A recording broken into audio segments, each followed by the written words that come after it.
அன்பு தமிழ் நெஞ்சங்களுக்கு ஆஸ்ட்ரோ தமிழ் ராஜாவின் அன்பான வணக்கங்கள். இன்றைய பதிவில் தனுசு ராசி பூராட நட்சத்திரத்தில் பிறந்த நண்பர்களை, அடுத்தவர்களை எப்போதும் கெட்டவன் என்றும் சொல்லாதவர்கள், அடுத்தவர்களை எப்போதும் கெடுக்காதவர்கள். மற்றவங்க நல்லா இருக்கணும்னு நினைக்கிறாங்களோ இல்லையோ, ஆனால் மற்றவங்க கெட்டு போகக்கூடாது, நம்மளால் கெட்டுறக்கூடாதுன்னு நினைக்கக்கூடிய நட்சத்திரம் என்றால் அது பூராட நட்சத்திரம்தான். அந்த பூராட நட்சத்திரத்தில் பிறந்த உங்களுக்கு தமிழ் புத்தாண்டில் கெட்டுப்போன உங்களுடைய வாழ்க்கையை கெடாமல் பாதுகாக்கக்கூடிய கடவுளும் கிரகங்களும் இப்பொழுது வழிவிடும். வாழ்க்கையில் விதி மாறும். ஆமாங்க, அப்படிப்பட்ட ஒரு விஷயங்கள் உங்களுடைய வாழ்க்கையில் நடக்கப் போகுது. யாரும் எதிர்பார்க்காதது, நீங்கள் நினைத்தும் கூட பார்க்காதது இந்த தமிழ் புத்தாண்டில் நிச்சயம் நடந்தே தீரப்போகிறது. அப்படிப்பட்ட விஷயம் எது அப்படின்றத இந்த பதிவில் பார்க்க போகிறோம். பதிவு ஃபுல்லாக பாருங்கள். நம்ம சேனல் மறக்காமல் சப்ஸ்கிரைப் பண்ணிட்டு கூட பெல் ஐக்கான ப்ரெஸ் பண்ணி வச்சுங்க. மேலும் நம்ம சேனலில் சனிப்பயிற்சி பலங்கள் பதிவிட்டாச்சு, பார்க்காதவங்க சேனலில் போய் பாருங்கள், கண்டிப்பாக உங்களுக்கு பயனுள்ளதாக இருக்கும். நம்ம சேனலை சப்ஸ்கிரைப் பண்ணும்போது கூடவே தர பெல் ஐக்கான ப்ரெஸ் பண்ணி வச்சுங்க, ஆல்ன்ற ஆப்ஷன் செலக்ட் பண்ணி வச்சுங்க. அப்படின்னா தான் நாங்கள் பதிவிடக்கூடிய அடுத்தடுத்த பதிவுகள் உங்களுக்கு உடனுக்குடன் நோட்டிஃபிகேஷனாக வந்து சேரும். தனுசு ராசி பூராட நட்சத்திரத்தில் பிறந்த நண்பர்களே, குரோதி வருடம் முடியப் போகிறது. ஏப்ரல் 14 திங்கட்கிழமை அன்று தமிழ் புத்தாண்டு, அதாவது விஸ்வாசுவ தமிழ் வருடம் பிறக்கப் போகிறது. குறிப்பாக துலாம் ராசி சுவாதி நட்சத்திரத்தில் இந்த தமிழ் புத்தாண்டு பிறக்கிறது. இந்த விஸ்வாசுவ அப்படின்னா என்ன அர்த்தம்னா உலக நிறைவு அப்படின்னு அர்த்தம். அதாவது மக்கள் எந்தெந்த விஷயத்தில் குறைகளாக இருக்கிறார்களோ அதை நிறைவு செய்யக்கூடிய வருடமாக இது இருக்க போகுது. அப்படி இருக்கும்போது நீங்கள் எந்த ஒரு விஷயத்தில் பாதியில் உங்களோட வாழ்க்கையில் நிற்கிதோ, எந்த ஒரு விஷயம் நடக்கணும்னு நீங்கள் எதிர்பார்க்கணும், அந்த ஒரு விஷயத்தை நடத்தி கொடுக்கின்ற வகையில் இந்த வருடம் உங்களுக்கு இருக்க போகுது. இதில் கிரகங்களோட அடிப்படையில் என்னென்ன யோகங்கள் இருக்குது அப்படின்னா, முதல்ல தனுசு ராசி உங்களுடைய பூராட நட்சத்திரம், அதுக்கு அதிபதி யார்? சுக்கிர பகவான். அவர் உச்ச நிலையில் மீன ராசியிலிருந்து இந்த வருடம் பிறக்கிறது. இதுவே உங்களுக்கு யோகம்தான். எடுத்தவுடன் சிக்ஸர்னு சொல்கிற மாதிரி முதல்ல எடுத்த உடனே உங்களுக்கு மிகப்பெரிய ஒரு நல்லது பண்ண போகுதுன்னா திருமண வாழ்க்கையில் நல்லது பண்ண போகுது. திருமணம் நடக்காதவங்களுக்கு திருமணமும், திருமண வாழ்க்கையில் ஒரு குழப்பம் பிரச்சனை இருக்குங்க, அதை சரி பண்ணுறதுக்கும், அதேபோல் ஒரு துணையை எதிர்பார்க்குறவங்க, ஒரு காதல் துணையை தனியாக இருக்கேன், நான் விரக்தியாக இருக்கேன், வாழ்க்கை ரொம்ப கஷ்டப்பட்டுட்டேன், எனக்கு ஒரு நல்ல ஒரு துணை கிடைச்சா போதுன்னு எதிர்பார்க்கலாம். அந்த ஒரு துணை வந்து சேரும். துணையால் வினை நீங்கும் உங்களுக்கு. ஓகேங்களா?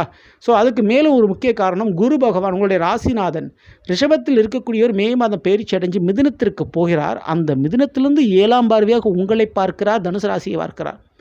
குரு பார்வை இந்த வருடம் உங்களுக்கு கிடைக்கிறதுனால திருமண வாழ்க்கையில் திருப்தி, நிம்மதி, சந்தோஷம் கிடைக்கும்.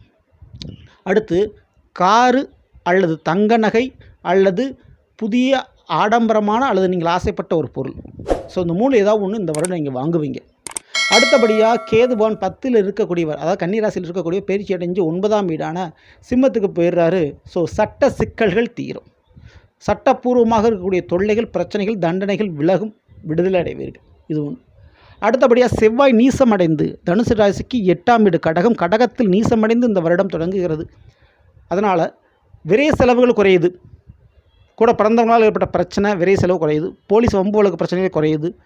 நிலம், சொத்து, விற்க முடியாத சொத்து, விற்க முடியாத நிலத்தை விற்று நீங்கள் ஒரு பிரச்சனையும் தப்பிப்பீங்க. அடுத்தபடியாக சனி பகவான் உங்களுடைய தனுசிற்கு 3ஆம் இட கும்பத்திலிருந்து மீன ராசிக்கு மார்ச் 29 அதுக்கு முன்னதாகவே தமிழ் புத்தாண்டு பிறப்பதற்கு முன்னதாக பயிற்சி அடைஞ்சு போயிடுறார். அப்போது நாளில் சனி பகவான் அசையாத சொத்துக்களை உருவாக்கி கொடுப்பார் கண்டிப்பாக இந்த வருடம். சொத்து விஷயத்தில் ஒரு நிம்மதி, ஒரு முடிவு, ஒரு தெளிவு, ஒரு லாபம் கண்டிப்பாக கிடைச்சிடும். அடுத்தபடியாக ராகு பகவான் அந்த நாளில் இருந்தவர் மே மாதம் பயிற்சி அடைஞ்சு கும்பராசிக்கு வந்துடுறார். அது 3ஆம் வீடு. அப்போ கூட பிறந்தவங்களால் ஏற்பட்ட தொல்லை இனி இல்லை. எதிர்பார்த்த மாதிரி ஒரு இடமாற்றம் ஏற்படும். சிற்றின்ப சுகம் கிடைக்கும். அதாவது திருமண வாழ்க்கை திருப்தியை கொடுக்கும். அதே போல் புதிய ஃபோன் வாங்கிறது, எலக்ட்ரானிக்கல் பொருட்கள் வாங்கிறது போன்ற விஷயங்கள் நடைபெறும். லக்ஸரியாக ஒரு ஃபோனோ அல்லது லேப்டாப்பு போன்ற விஷயங்களோ கண்டிப்பாக நீங்கள் வாங்குவீங்க. அடுத்தபடியாக புதன் நீசமடைந்து இந்த வருடம் தொடங்குகிறது. அதனை பொறுத்தவரை புதிய தொழில் தொடக்கம் இந்த வருஷம் வேண்டாம், கொஞ்சம் கவனத்தோடு இருந்துங்க. நண்பர்கள்ட்டையும் முக்கியமாக உறவுகள்கிட்டையும் பணம் கொடுக்கல் வாங்கலில் கண்மூடித்தனமாக, சாட்சிகள் இல்லாமல், ஒரு பத்திரமோ ஒரு ஒப்பந்தமோ எதுவுமே இல்லாமல் வாய்மொழி சொல்லாக பணம் காசு கொடுக்கல் வாங்குறதை கவனமாக வச்சுக்கணும். மற்றபடி நீங்கள் பயப்படாமல் இருக்கலாம். இந்த வருடம் பூராட நட்சத்திரத்தில் பிறந்த உங்களுக்கு சிற்றின்ப சுகம் அள்ளி கொடுக்கும் இறைவன் கண்டிப்பான முறையில் அனுபவித்து கொள்ளுங்கள் வாழ்க்கையை. சரிங்களா?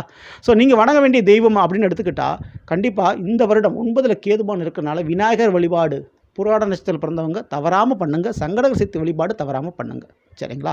மற்றபடி பயப்படாமல் இருக்கலாம். இந்த பதிவு பிடிச்சிருந்தால் லைக் பண்ணுங்கள், மற்ற நம்பருக்கு ஷேர் பண்ணுங்கள். மறக்காமல் நம்ம சேனலை சப்ஸ்கிரைப் பண்ணி வச்சுக்கோங்க. அடுத்த சந்திப்போம். நன்றி, வணக்கம். அன்பு தமிழ் நெஞ்சங்களுக்கு ஆஸ்ட்ரோ தமிழ் ராஜாவின் அன்பான வணக்கங்கள்.